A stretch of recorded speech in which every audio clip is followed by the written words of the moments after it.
Welcome to Straight Outta Health IT. Getting into health tech is rough, but here's an unfiltered dialogue of healthcare leaders and influencers covering a wide variety of issues affecting healthcare and the health tech industry. And now your host, Jeffery Cohen. Hello, everyone, and welcome back to another episode of Straight Out of Health IT. I'm your host, Jeffery Cohen, and I'm so excited to have this gentleman on our show today. He is a major disruptor in the healthcare and healthcare technology field, and I'm so fortunate and blessed to have him on the show today. Let me introduce you to Dr. Jeff Cohen. And before I bring Dr. Cohen on, let me take a moment just to give you a little bit of his background. This man is just an amazing human being. Dr. Jeff Cohen is a serial disruptor and entrepreneur in the medical and life sciences fields. With more than 4 decades as a practicing urologist with a specialty in oncology and several years of serving as president and CEO of a 500 plus bed hospital in a very high needs community, Dr. Cohen has provided leadership over one of the largest integrated delivery health networks in the nation. This experience has given him a 360-degree understanding of the economic, clinical, and social issues that are impacting American healthcare.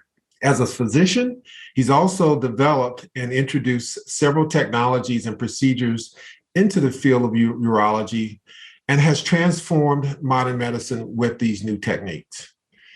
He has his name on more than 30 patents, which have also had not only applications in healthcare, but also in the fields of defense and security. Now, in addition, as a private practice owner and a hospital administrator, he's piloted and scaled approaches to healthcare that create economies of scale and increase skills in the field of the endeavor in healthcare. And then as an entrepreneur and venture capitalist, he's also helped technology and life sciences startups to develop and bring to market technology solutions that increase outcomes within the communities that they serve. Today, Dr. Cohen leads innovation and community health for Allegheny Health Network through the Alpha Lab initiative, where he's actually creating a model to breathe new life in closed core community institutions to support community needs and drive economic growth. He says disruption has uneven consequences. Through his leadership at Alpha Lab, they are working to make sure that the disruption underway in healthcare not only creates new value, but also uplifts the communities left in the wake of change. Dr. Cohen's work and passion centers around leading the transformation from a sickness system to a true healthcare system. He's not only alone in this effort, his family is deeply committed to economic, cultural support and services within their beloved city of Pittsburgh. And they participate in several philanthropic organizations that support the continued progress of that community. Dr. Cohen was certified by the American Board of Urology. He received his medical degree from Syracuse Upstate Medical Center.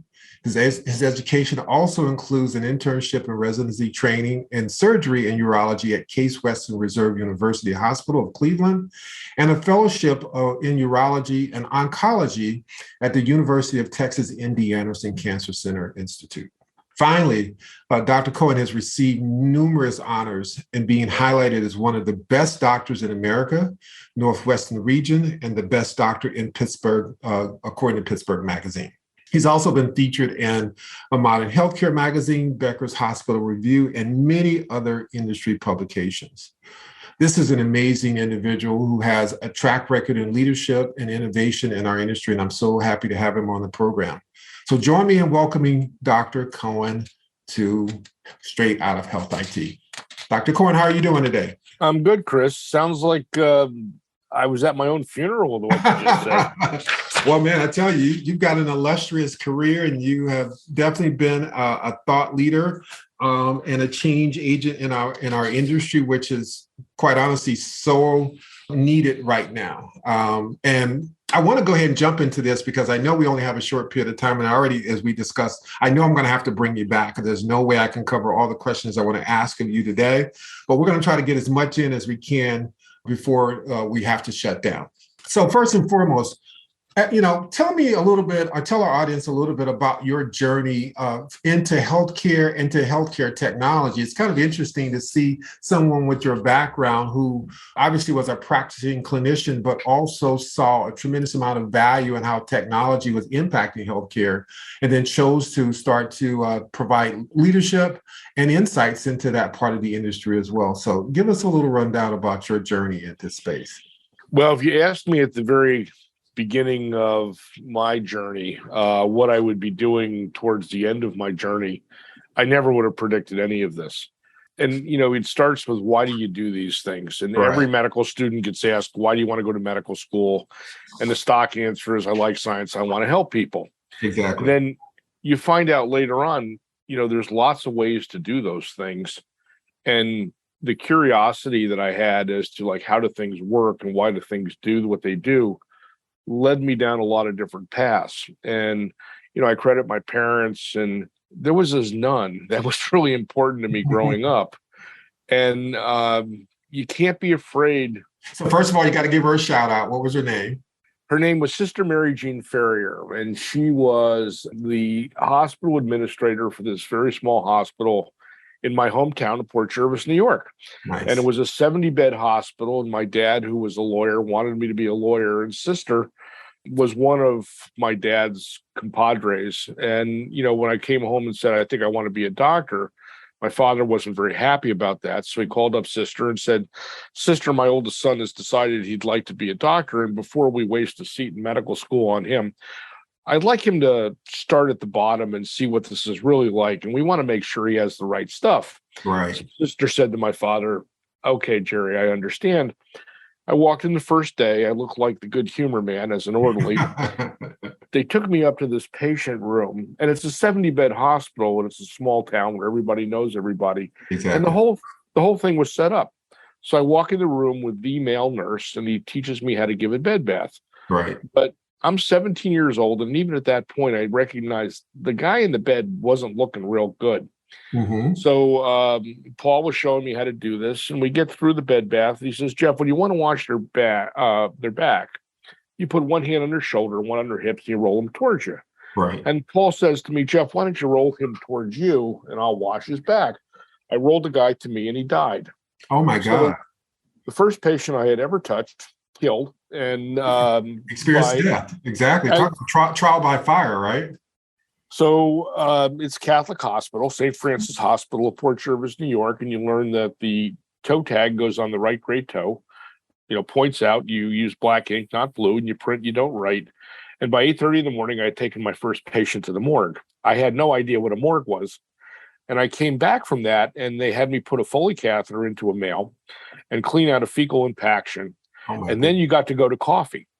So in the 4 summers that I came back, the only time that Sister came to coffee was that morning, and she comes up to me somewhat sheepishly, and she goes, how you doing, son? Right. I said, Sister, it's okay. I'm good. She goes, well, are you okay? And she was exhibiting an emotion that I had not seen after that. It was called guilt. Sure. So she goes back to her office, and she calls my dad, and she says, Jerry, I got sad news for you. He's going to be a doctor. And for I tell you, man, talk about, again, trial by fire. And thank goodness, you knew what you wanted to do at a very early age, that Sister there put you through that so that you could validate that. And the Lord knew exactly what he had plans for you. So we're excited again to see that journey take place and for you to be where you are today. Thank you. Well, let's jump into some of the questions. You and I had some conversations earlier this week as we were prepping for this episode, and what was probably supposed to be a 15-minute conversation ended up being an hour of discussion that we had. So I was just thankful you took that time, and I'm so excited again to listen to some of the things you're doing and sharing with our audience about transformation in healthcare through technology. So let's jump in there. Let's first of all talk about, we chatted a little bit about the move from healthcare to health in the overall healthcare ecosystem and the need to do that. Can you offer some context around what you mean by shifting away from healthcare to the concept of health? Sure. So healthcare is the treatment of an illness or a problem to restore people back to, their baseline function so they can do what they want to do with their lives. And healthcare is the evolution of the healthcare system from dealing with sickness to preventing sickness. And in many ways, it follows the methodologies that we have that healthcare, as I just defined it, pretty much corresponds to a fee-for-service system. Exactly. You come in, you have a problem, the providers get paid for it, and that's the model that we have evolved, say, over the last 50, 60 years. The concept of health is a value-based system, or how do we keep people out of healthcare? Okay. And, the difference is, what is preventative that's going to keep people functioning and away from doctors? On a purely business basis, in the old model is that you want to do things to people because you get paid for it. Right. And I'm just talking about the financial part, not, the mission-driven portion of this. And I do want you to touch on this as well, too. There's a term, no money, no mission, right? So how do you shift away from that new model of health from healthcare and still have a viable business? So as you go through your explanation, maybe you can touch on that as well. Sure. The evolution of where we're going is going to be to a value-based model, meaning that the incentives, the financial incentives, will align with keeping people healthier. And it's very easy to fall into the trap of saying it's all about the money. They just want the money, and that's all there is to it. The answer is that we didn't have the knowledge base to be able to know what the underlying causes for many of the problems that we have and how to prevent them. And as we evolve the knowledge base, you can also see the evolution of the incentive systems, is that instead of paying people to take care of sickness, you're going to pay people to take care of health. Exactly. And similarly, as we develop information and we validate it through a scientific methodology that this is an important factor, we're going to evaluate wellness and say the programs that you have really make sense in terms of keeping people out of the hospital. So a lot of the stuff that we talk about today, they're good ideas, but the scientific methodology to evaluate them is lacking. So we're going to go through this evolution, and it's going to be generational. Exactly. Yeah. I mean, Rome wasn't built in a day, right? Right. So obviously, you have 30, your name on 30 patents over your career. And so clearly technology has played an integral part of your delivery of care. So if you wouldn't mind, share with us your thoughts on why is it important for a healthcare organization, because traditionally this hasn't been the case. Why is it important for healthcare organizations or healthcare leaders like yourself to lead the development of technology and innovation in this industry? So it's a very simple answer. We have to do better. Right. The person that sits across from you trusts you to do the best that you can for them. And you can't stop looking for answers, and you can't be satisfied that I know all the answers and this is it. So change is implicit in the commitment you make to the mission of helping people. Exactly. And change has to involve innovation to look for answers to problems that allow you to take care of people better, cheaper, and faster. So inherent into the commitment to helping people is also continually not being satisfied with, I'm doing a great job. It's the curiosity of like, how do I do a better job? Mm-hmm. How do I help people get back to their lives to do what they want to do? So innovation is nothing more than the extension of how do we improve? How do we help people? How do we get them back to what they want to do? Makes sense.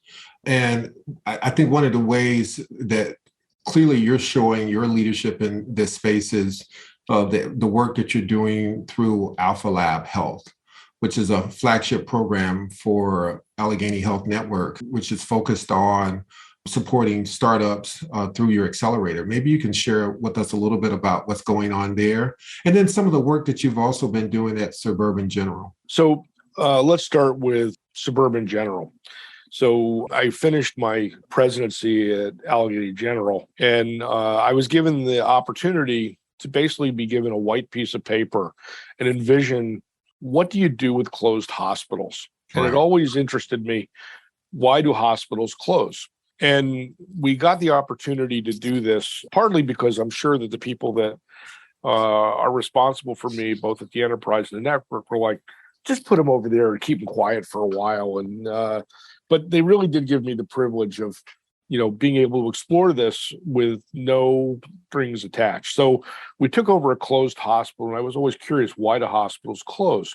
And the short answer to that is that the economics of the community go south. Right. And when that happens, the changes in the care for patients also changes, because you're left with a decrease in commercial insurance and an increase in the Medicaid population, and the cost of taking care of the poor and the outcomes of taking care of the poor are significantly worse.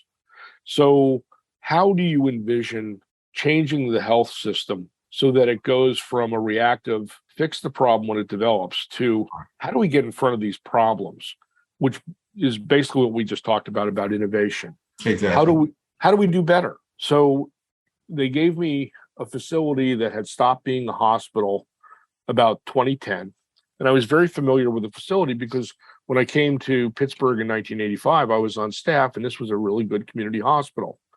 And as the steel industry withered, the economics of the town went south, and the hospital, which had been started in the late 1800s, closed as a hospital. Wow. And then it was open for a few years as a skilled nursing facility, and that closed. So now this community asset that was a hospital was sitting essentially empty, a little bit of healthcare activity, but for the most part, the 200 and some odd thousand square feet had very little action going on in it, and the community was at the poverty line from U.S. labor statistics.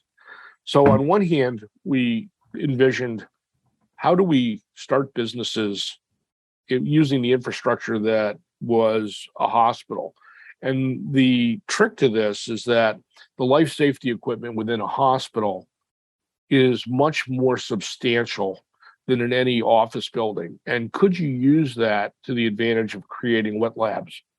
And wet lab space is usually very expensive. And the most expensive part of that is the HVAC.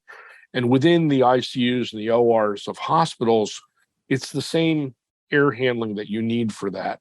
Right. So could we repurpose those things? And the short answer is yes, you could. The second thing is that it's not just about starting businesses that allow us to envision what the future state of the healthcare industry is going to be.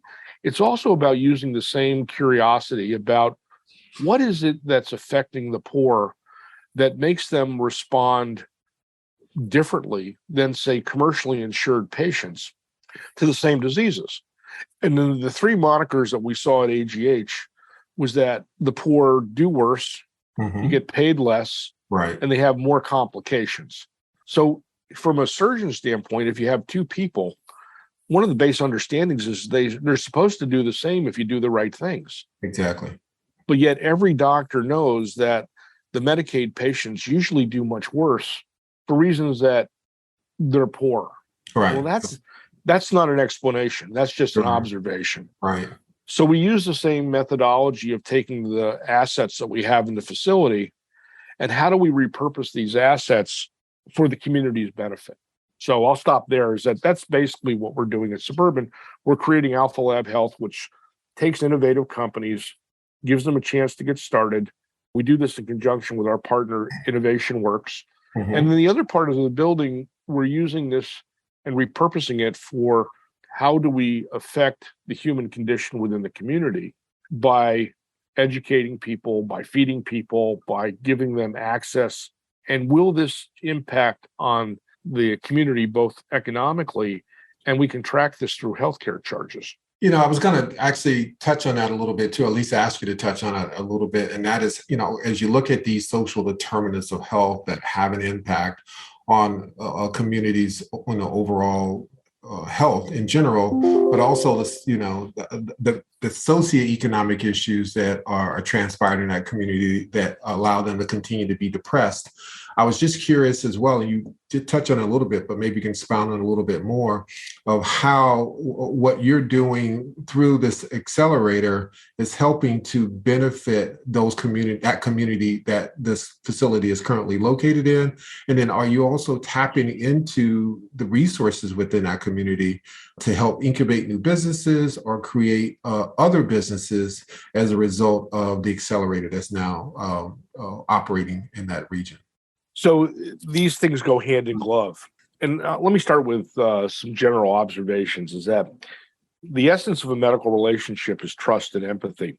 And there are 4 groups within a society that we've identified that are based on trust and empathy: education, healthcare, government, and religion. And we term those as pillars of communities. Mm-hmm.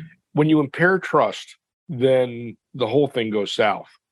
And what we've noticed about taking care of the Medicaid or the poor population, it doesn't matter if it's a poor African American population on the north side of Pittsburgh, or it's a poor white population in rural Pennsylvania, or otherwheres, a poor Hispanic population in Watts and Compton and Los Angeles.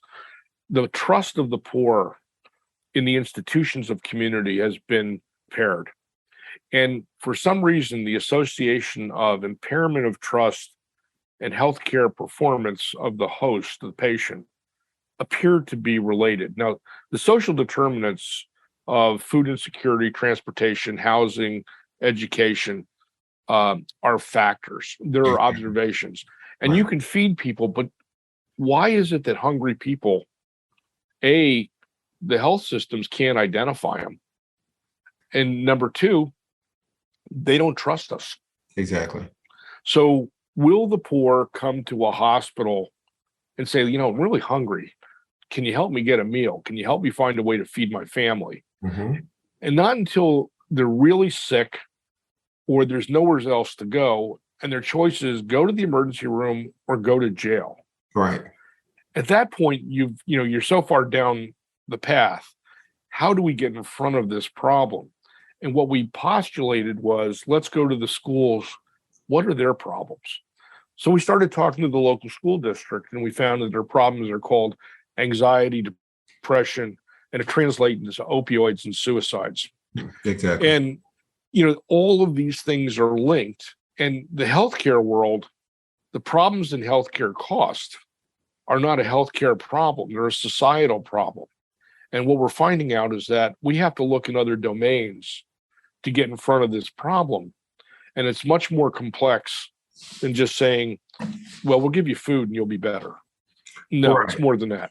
Absolutely. And I'm just curious in terms of some of the things your accelerator are doing. Are you reaching back into the community, at the educational level, where you maybe into the local schools within those communities and exposing them to these types of careers or opportunities to grow in the healthcare and life science and technology and STEM fields or STEAM fields now? So the answer is yes. And we have, for instance, coding programs that start in 5th grade and go to 12th grade. And we bring kids in and we teach them the code. And the key is we also feed them.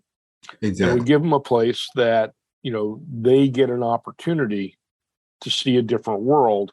And we tie that into the overall process within the hospital and introduce them to people that are starting businesses. Like, this is what you could look like. Right. This is what your opportunities are. We have a program where we starting a program that'll be active in the next 2 months, 3 months for the robotics industry, where the way that we are engaging students is by teaching them to build robots, where the purpose of the robots are to beat up everybody else's robots in the winter. Right. Of this competition becomes the champion, and there's a prize for that. But in the process, they're learning the skills that are needed for the robotics industry, which is very strong in Western Pennsylvania. Exactly. And we have similar programs across the board where we're dealing with the maladies that the population seems to be exhibiting. And a lot of this is tied to open social networks, Mm-hmm. where they hear basically unidirectional, unlimited, data is what I'll call it, from the social media from Facebook, TikTok, whatever the social media platform is, which can be very distorting to the realities around them, such that they believe a lot of the garbage that's out there on the internet. Right. They I call need it to junk be, food. I call it junk food for the mind sometimes. yeah, I've got other names for it, but this is, and this deals with a community tragedy that I was intimately involved with at Tree of Life, is that what affected, the shooter, Right. that he felt enraged that he had to go shoot up a synagogue and kill 11 people. Exactly. So this whole process is connected. So everywhere's from the poor performance of the poor to biologic threats to the polarization of our society. That's all health. And how do we get to that and start understanding these problems? Once you recognize there's a problem and you can start defining it, there's a lot of smart people out there that will start engaging it. And in doing this process of getting in front of the causation of the poor performance of the poor is the essence of changing from a fee-for-service to a value-based system. Right. So there's a beneficial cycle that we see that appears to be evolving. And similarly, the economics that support, the healthcare industry is similarly evolving. And in many ways, it's going to follow a lot of what happened to other industries. The one in Western Pennsylvania is steel.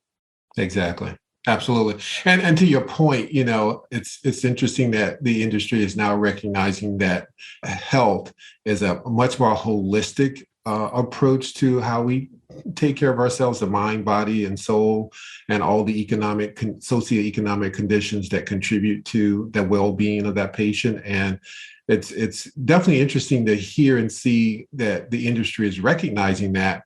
But there's still some, I would, at least from my perspective, still some inherent challenges around the reality of that. And so I'm just curious from your perspective, as you try to move this narrative forward, what are some of the challenges that you still see the industry has to overcome? And if you have any thoughts and insights on how they can address those challenges or overcome those challenges, be interested to get your insights on that as well. So the challenges, nothing goes as fast as I wanted to, and it always Right. costs more. So the challenges are talking to ourselves. The challenges is having honest, open debate about issues. Not everything is nefarious. Not everything is, Goldilocks either. That's But right. it takes time to change. In these large organizations, change is a very difficult thing because change means that you're threatening my job, and where am I going to fit in this in the future? It's no different in healthcare than it is in business and anywhere else. Is that large legacy organizations, hospitals, insurers, all the people that are part of the health industry, they don't want to change. Right. And they don't want to change because they got a family to feed, they've got debts to pay, and it doesn't matter if you're a doctor or you're, an EVS worker. The changes are threatening to people, and the status quo, at least you know what you got. So it takes a very determined and curious soul to try and say, hey, I'm going to try something different. And the motivation for that is based on a mission. So the changes that we're going through right now are wrenching. Sure. And if you want to see a parallel, and I had a firsthand view of what happened to the steel industry, the changes that occurred changed to a 50% reduction in the population of Pennsylvania, of Western Pennsylvania. And as it did this, families were, torn apart. People moved from the area. Mm-hmm. There were all kinds of things that happened. And it's going to happen in healthcare that the change is going to inflict a lot of pain in a lot of people who right now are doing quite well. But if the system is going to survive, it's going to have to change. The organizations that do change continue on to meet their missions. And the juxtaposition of, companies that change versus the companies that don't would be the similarity between what happened to IBM that continues to evolve and Eastman Kodak that did not. Exactly. And it's interesting. And, I know this in the region I'm in, I still see the hospital systems in our region continuing to add more infrastructure, more beds to their facilities. When you see the trend of healthcare or health now and accountable care, is that the goal is to try to really keep people out of the hospital and into areas that are closest to the patient. But why do you think we still are battling with that paradigm? Or one, maybe I'm just completely off base. Maybe there is a need for these additional beds versus figuring out ways to keep people out of the hospital. No, you're not off base. And, the observations are always there. The evolution of the system post-World War II was based on the unions, which the last thing they would give up would be the healthcare benefits that they negotiated at the time of a contract. Right. And every politician wanted to gain votes by promoting tax-free financing for hospitals. And they could stand up and say, hey, look what I did for you guys. I got you X number of dollars. So the incentives are to continue to build because the debt structure is there to support non-for-profit organizations. And it continued, and it continues to this day. But yet the center of gravity during the 20th century for healthcare delivery was always the hospital. Right. Where the patients were, it was the distribution of information, that's where the finances were. Today, the center of gravity is the web. Mm-hmm. So, you can get your data by logging onto your phone and having a conversation, with somebody on the other side. You can find out where your appointment is going to be scheduled. You can go to multiple institutions and get whatever procedure you want. You don't have to show up at this hospital at this time, which also corresponds with the economics that go along with it. Sure. So the need for those facilities is questionable. Right. The motives for building them is also being looked at by a lot of people and saying, do we really need another $1 billion tower? Right. Exactly. Yeah. I see these monstrosities, and they're beautiful. And then you go inside, they look like hotels and they're great. But I'm asking myself, is that really is that solving the problem of health and healthcare? Or are we continuing to just double down on the existing model of healthcare today? So I'll be kind and say that it's under a lot of questioning right now from a lot of people of sure. What do you really need? Because associated with that, you have a regulatory environment and you have a lot of incentives to make these facilities as expensive as you can. Right. But you have a house and you have, a family and you have the needs. Do you build the most expensive thing you can have, or do you build what you need at the time? Well, in some cases, you may need to get a different house, you may need to add on, or you may need to put some paint on it because it's your money and I don't have unlimited resources. And in other situations, I really do need to build a new house because of the following, somebody had an accident or paralyzed, whatever Sure. the issue is. But in a lot of cases, when you start rationalizing the costs and the expense, you end up looking at this and go, why are we doing this? Exactly. And you step back and you say, well, let me readjust my expectations. One of the basic problems in healthcare is that the person that consumes the product of healthcare is not the person that pays for the majority of it. That's right. And the realignment of the pricing mechanism for the fees and the services is coming. And there's many things that are in the works right now that the early phases have started. That's why it's going to be a generational care. So how much do you want to pay for this when you're footing the bill for it? Do you really need this? Yeah. And for the provider side of this, there's lots of people that come in that, they keep coming in because their expectation is that the system is going to do something to change their life, when the answer is that's not going to happen. That's right. And are there lower cost models of care that we should be investing in versus, again, these traditional models? Right. So, like I said, I knew, the time was going to fly by in this conversation. And we literally have about 2.5 minutes before we have to end our conversation. So I wanted to give you a chance to provide some kind of a final thoughts. And I promise you will be back on the program to continue this conversation, because there's so many other questions I want to ask you as well, too. So I'm going to give you kind of the last word. And if I do have like 30 seconds or so, I've got a couple kind of fast round questions I want to ask. So any final thoughts or comments in the next 2 minutes and 16 seconds? 2 minutes and 16 seconds. We're going to go through a lot of change. And the key is not to villainize or personalize the people on both sides of the debate. The key is to honestly ask questions of like, why are you doing this and what do we need to achieve? Because the mission is too important to all of us to just trivialize it with some kind of catchphrase of this, that, and the next thing. There's real debate that needs to go on within the community as to the expectations of both the people that need the care and the people that deliver the care. Absolutely. And the people, I will say this about, my system and my hospital, Allegheny General, is that these are really decent people. These are really hardworking, committed people that for the most part are trying to do the best they can in very trying circumstances. And you're flying a plane and building it at the same time. So, stop the personalization, listen to each other, and give yourselves a chance to come to a rational answer as to where we want to be. That sounds great. Well, I'm going to leave it there. I'll hold my rapid fire questions for our next episode of when we get together again. I want to, again, thank you, Dr. Jeff Cohen, for taking the time out of your very busy schedule to share with us what you're doing at Alpha Labs, your perspective on the industry, and just your overall leadership in helping to transform the industry. I look forward to having you back on the program. And once again, thanks for being a part of Health IT. For those of you who want to hear this program or share this program with your colleagues, please let them know that we're on all the major podcast platforms: Spotify, Amazon Music, Apple Podcasts, Stitcher, and your other favorite podcast programs or platforms. Thank you so much for being a part of Health IT. Look forward to seeing you on the next episode. Take care and God bless. Thank you so much for listening to Straight Outta Health IT.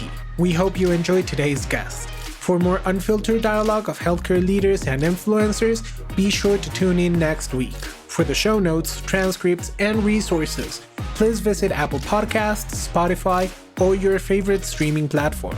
We invite you to give us feedback by reaching out to Christopher Cohen on LinkedIn, just searching for Straight Outta Health IT, and you'll find us. We are constantly having live discussions about diverse topics in the industry.